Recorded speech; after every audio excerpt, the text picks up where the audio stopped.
Final Fantasy for fans and first timers is an interesting tagline to kick the game off with, but it's one that holds true, throwing out some of the big trappings of JRPGs and going in a very different direction away from Final Fantasy XIII, taking inspiration from more Western RPGs.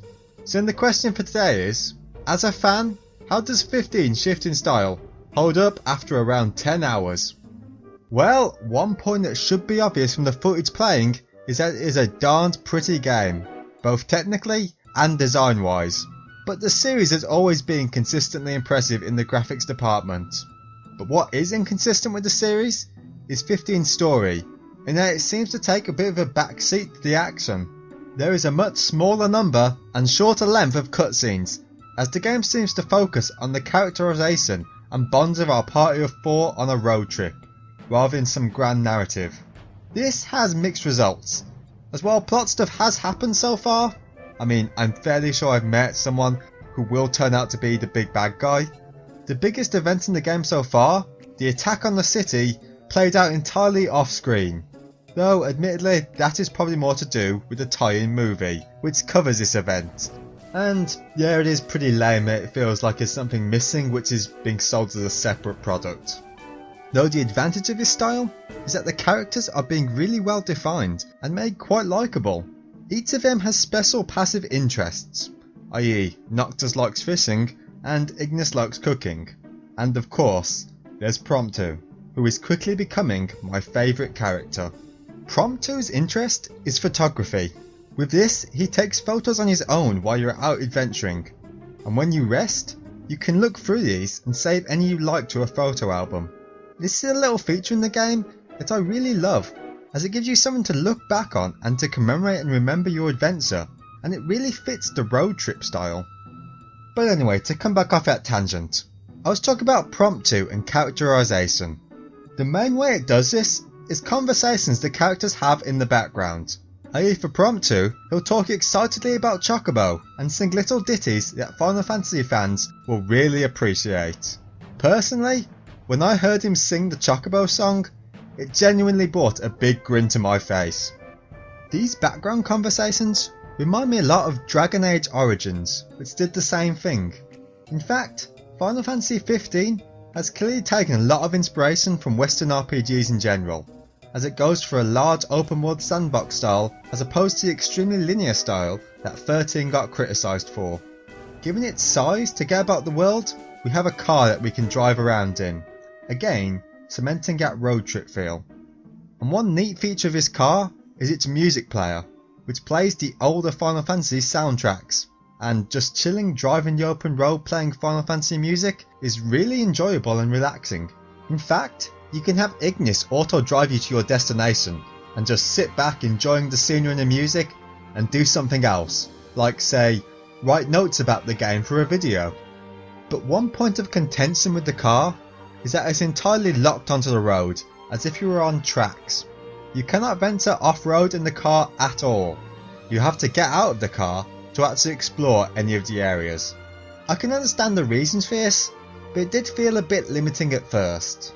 Now I say at first, because you later unlock the use of Chocobos, which are a faster method of travel for the off-road areas, eliminating the issue I had with the car being not usable for off-road travel.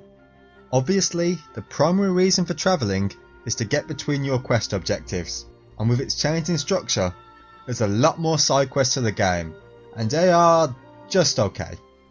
The highlight side quest has been the Deadeye Behemoth hunting quest, where there's a lot of build up to a big epic battle, and it should also be familiar to anyone who played the demo from Type 0. But other than that, most of the side quests are just basic fighting or fetch quests, nothing to particularly write home about. And it can be a bit tedious how some characters like Cindy will drop another of these quests as soon as you finish one, which kind of robs a feeling of achievement to that quest. Now clearly, there's one big aspect of gameplay I haven't talked about yet, that I imagine a lot of people are really wondering about, and that is obviously Justice Monsters 5, the exciting new pinball, Arkanoid style minigame, which suffers from a lack of evolution and... okay, the big aspect I haven't talked about is actually the battle system, and there's a lot to talk about with it. It subscribes to the old acronym KISS. That's Keep It Simple, Stupid. See, I've compared the game to Western RPGs a couple of times in this video already, but while I enjoy games like say The Witcher 2, it's not for the combat, as I feel like they tend to throw out too many options, which makes the combat complicated, but due to that number of mechanics you can use, none of them really have that much depth. But as I said, 15 is different, in that at its core, it's a fairly simple system. The combat is controlled primarily by 3 buttons. One to attack, one to defend, and one to warp. If you hold down the attack button, it will automatically combo attack for you. This is the most basic method you need to attack, and then the game builds from this. By pushing a direction on the analog stick, the attack will change, and via the D-pad, you can alternate between the 4 weapons you have equipped. For defending, rather than pressing a button to dodge out the way, you hold the button and Noctis will automatically dodge through the attacks. While this might sound like making it really easy, the thing with this is to defend, you need to take your finger off the attack button, which means you have to sacrifice offense for your defense. And with experience, there'll be the depth of mastering this timing, reducing the attack sacrifice time. And then there is also the warp ability, to attack distant enemies or move to safety. Now while this might sound unbalanced, the defending and warp abilities are managed by an MP meter, which ensures that you can't just spam them to keep yourself alive. You need to practice the timing and when to use them. One other thing that needs to be mentioned for the combat is the magic system. With this, you have to gather the elements and craft these spells yourself.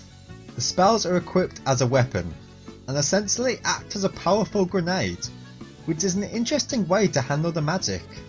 There's other basic elements to the combat as well, like ordering an ally to use a technique or use an item.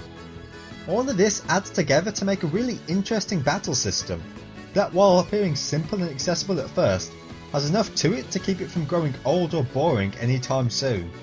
So yeah, Final Fantasy 15 has managed to catch my interest and draw me back into the main series, having skipped 11 through 14. Hopefully it will maintain this quality throughout the rest of the game, and if it doesn't, I'll have to do a later video where I completely contradict myself and have to admit I was a preemptive idiot with this video. So let's hope that's not the case.